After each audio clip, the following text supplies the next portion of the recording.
अस्सलामुअलैकुम। उम्मीद करता हूँ कि आप सब खैरियत से होंगे। ये है मेरा गांव मोड़ा भट्टा। आज मैं आपको अपना गांव दिखाने लगा हूँ। सबसे पहले इस वीडियो को कर दें लाइक और मेरे चैनल को कर दें सब्सक्राइब। यहाँ से मेरे गांव की हदूद शुरू हो जाती है। गांव में आप इंटर होते ही हैं तो आपको राइट साइड पे DHA वैली देखने को मिल जाती है, जो कि अभी डेवलप नहीं हुई।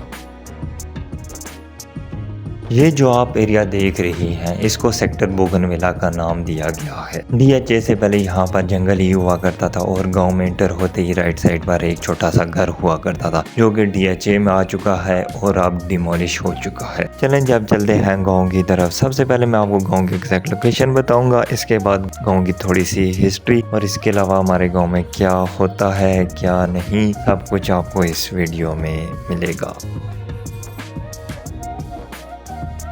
मेरा गांव मोड़ा भट्टा खिता पटवार में वाक़या रावलपिंडी की हदूद में आता है, जो कि रवात से अंदर कल्ला सीधा रोड पर वाक़या है। रावलपिंडी से मेरे गांव का फासला तकरीबन 30 से 35 किलोमीटर का है, जबकि रवात से 9 किलोमीटर का।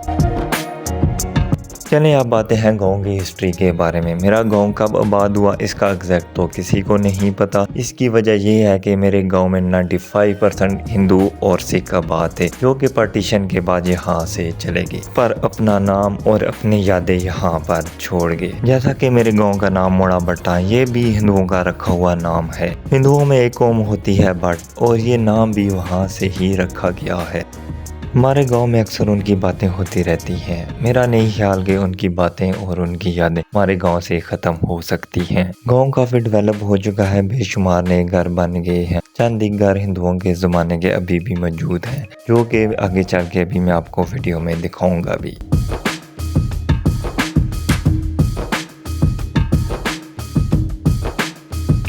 यहाँ से पुराना गांव शुरू हो जाता है। पीछे आपने जितना भी देखा वो सब नई आबादी थी, जो कि पिछले 5 से 10 साल में आबाद हुई है।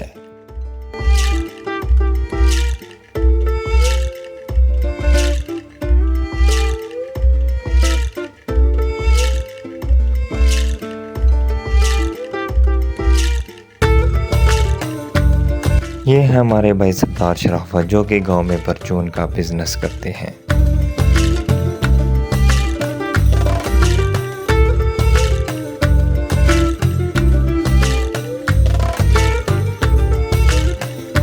अभी मैं आपको गांव के साइड से टूर करवाऊंगा, उसके बाद हम गांव के बीच में आएंगे।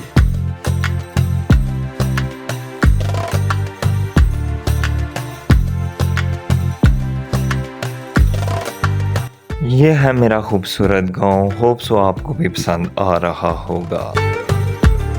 अभी है मकई का सीज़न और हमारे गांव में 98% मकई काश्त नहीं की जाती। हमारे गांव में सिर्फ एक ही फसल काश्त की जाती है और वो है गंदम।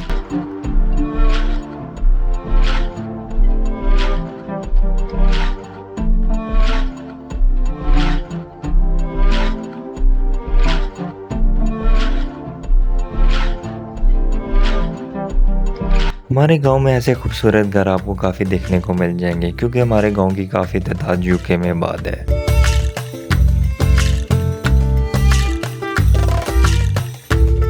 हमारा गांव इलाके में तकरीबन सबसे बड़ा गांव है। ये बहुत ज़्यादा एरिया में फैला हुआ है, इसलिए मैं अभी आपको पूरे गांव का टूर तो नहीं करवा सकूंगा, लेकिन इंशाल्लाह जल्दी ड्रोन के ज़रिए आपको पूरा गाँव दिखाऊंगा।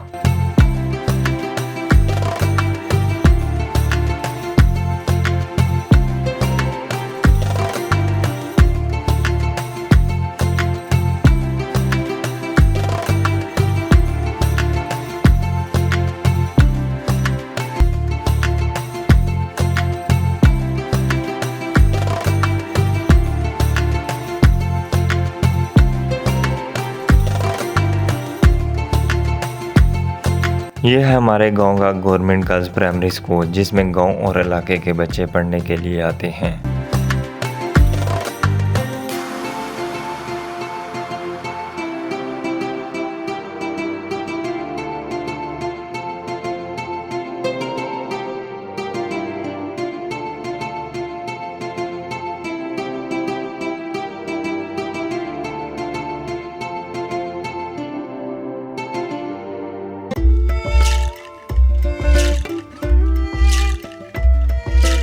ये है गांव मोड़ा भट्टा का एक पुराना दरख्त जिसे बरगद का दरख्त भी कहते हैं। न जाने ये दरख्त कितने साल पुराना है। यहाँ पर एक जमाने में इसी तरह बरगद के 2 दरख्त हुआ करते थे, जो कि बदकिस्मती से एक दरख्त गिर चुका है। अब सिर्फ ये एक दरख्त रह गया है। और ये जो आप पानी देख रहे हैं, ये हिंदुओं के जमाने में तालाब हुआ करता था। यहाँ पर हिंदू अपने जानवरों को पानी पिलाते थे और कपड़े वगैरह धोया करते थे। पुराने दौर में इस जगह की बड़ी वैल्यू हुआ करती थी। जैसे जैसे वक्त तब्दील होता गया, नई टेक्नोलॉजी आती गई, वैसे ही इस जगह की वैल्यू कम होती गई। अभी हम हैं गांव के एक साइड पर और जा रहे हैं गांव के सबसे पुराने स्कूल की तरफ।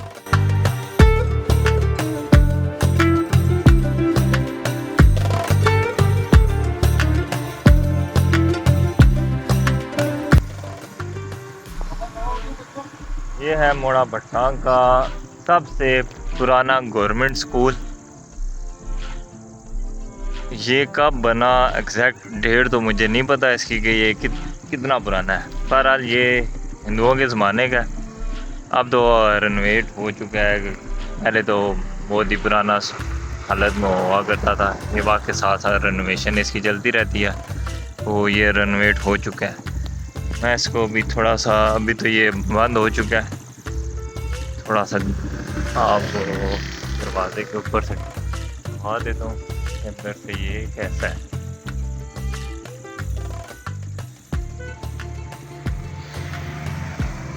क्योंकि इस स्कूल में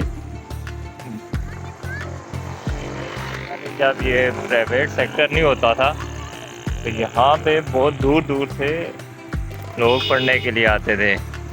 यहाँ पे जो टीचर्स थे वो भी हिंदू हुआ करते थे। कोई सिख कम्युनिटी से था, कोई हिंदू कम्युनिटी से था। और यहाँ पे जो पढ़ने वाले स्टूडेंट थे वो मुस्लिम, हिंदू, सिख सब पढ़ते थे। चले जी, आप चलते हैं अगले पॉइंट की तरफ।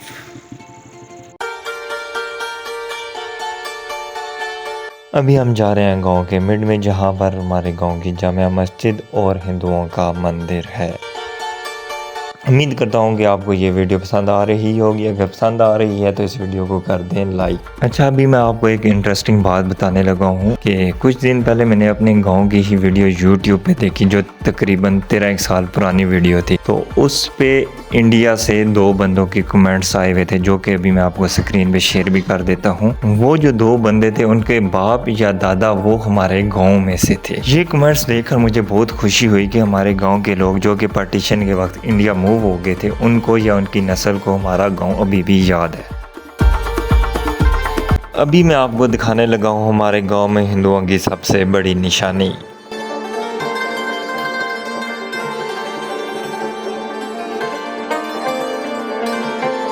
ये है हमारे गांव की मंदिर वाली हवेली। इसमें कुछ कमरे पुराने हैं और कुछ कमरे बाद में बनाए गए थे।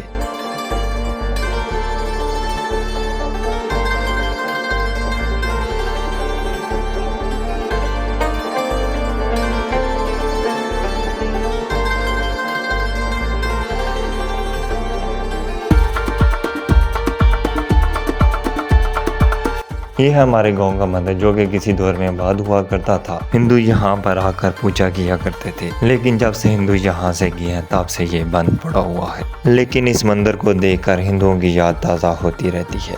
अभी मैं आपको थोड़ा सा बताता चलूँ कि आप देख सकते हैं कि यहाँ से मंदिर थोड़ा सा टूटा हुआ है और ऊपर से भी थोड़ा सा टूटा हुआ है। ये क्यों टूटा है, इसकी थोड़ी सी स्टोरी आपको बताता हूँ। इंडिया में जब बाबरी मस्जिद को शहीद किया गया था तो गांव के लोगों को गुस्सा आ गया और उन्होंने मंदिर को तोड़ना शुरू कर दिया। लेकिन कुछ ही देर में पुलिस और गांव के मोतबर लोग आ गए, जिन्होंने इनको समझाया कि ये चीज़ गलत है, इसे मत तोड़ो। और यूं गाँव का ये मंदिर बच गया।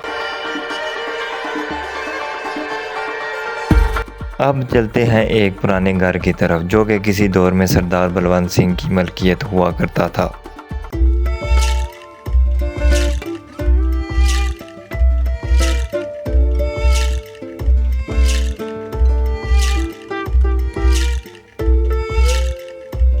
ये है हमारे गांव का एक पुराना घर, जो कि कभी सरदार बलवंत सिंह की मलकियत हुआ करता था, लेकिन अब ये हाजी मोहम्मद लाल मरहूम की वर्षा की मलकियत है। ये घर काफ़ी टाइम से बंद पड़ा हुआ है, इसलिए इसकी हालत थोड़ी सी ख़राब हो चुकी है।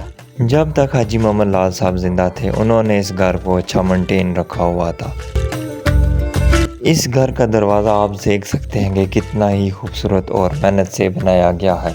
न जाने कितने शौक से सरदार बलवंत सिंह ने ये घर बनवाया होगा। इस वीडियो को इतना शेयर करेंगे, ये वीडियो सरदार बलवंत सिंह के वर्षा तक पहुंच जाए कि वो देख सकेंगे उनका घर पाकिस्तान में अभी भी मौजूद है। इस घर में एक पुराने दौर का कुआं भी मौजूद है जो अभी तक इस्तेमाल में है। इसके अलावा हमारे गांव में 3 बड़े हिंदुओं के ज़माने के कुएं हैं जो अभी तक इस्तेमाल में हैं, और वो 3 कुएं किसी के घर में नहीं हैं बल्कि ओपन जगह पर हैं। चलें आपसे एक सवाल पूछते हैं। सवाल कुछ इस तरह से है कि आप ये देख सकते हैं कि ये जो लकड़ी के गार्डर्स हैं, इसको वैसे बाले बोलते हैं, इसमें आपको हुक नज़र आ रही होगी। ये 3 हुक्स नज़र आ रही होंगी आपको। ये हुक्स भी पुराने दौर ही की लगी हुई हैं। तो सवाल ये है कि ये आप मुझे कमेंट्स में बताएंगे ये हुक किस मकसद के लिए लगी हुई है।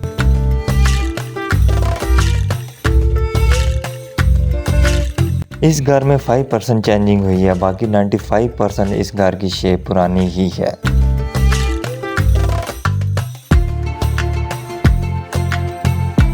बाकी इस घर के बिल्कुल सामने ही मेरा घर है जो कि आप स्क्रीन में देख सकते हैं।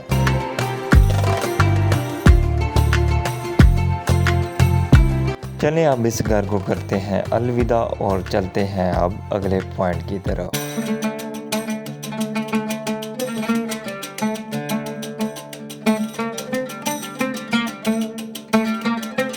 एक और बात तो आपको बताना भूल ही गया, ये जो आप दरवाजे देख रहे हैं, यहाँ पर हिंदुओं के ज़माने में हलवाई की दुकानें हुआ करती थी।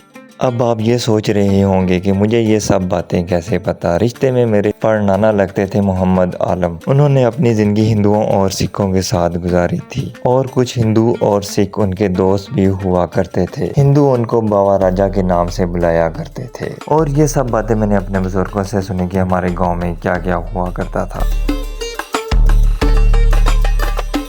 अभी मैं आपको मौजूदा वक्त में अपने गांव की सबसे पुरानी दुकान और दुकानदार दोनों से मिलाने लगा हूं।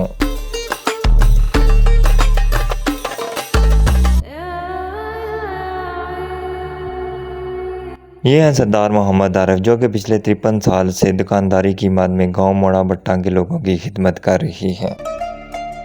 इस दुकान का एक दरवाज़ा ही पुराना रह गया है, बाकी पूरी दुकान पिछले साल रेनोवेट हो गई थी। सरदार मोहम्मद आरिफ साहब का कहना है कि पहली दफ़ा वो 2500 रुपये का दुकान का सामान लेकर आए थे, और वो सामान इतना ज़्यादा था कि इनके 2 कमरे फुल हो गए थे।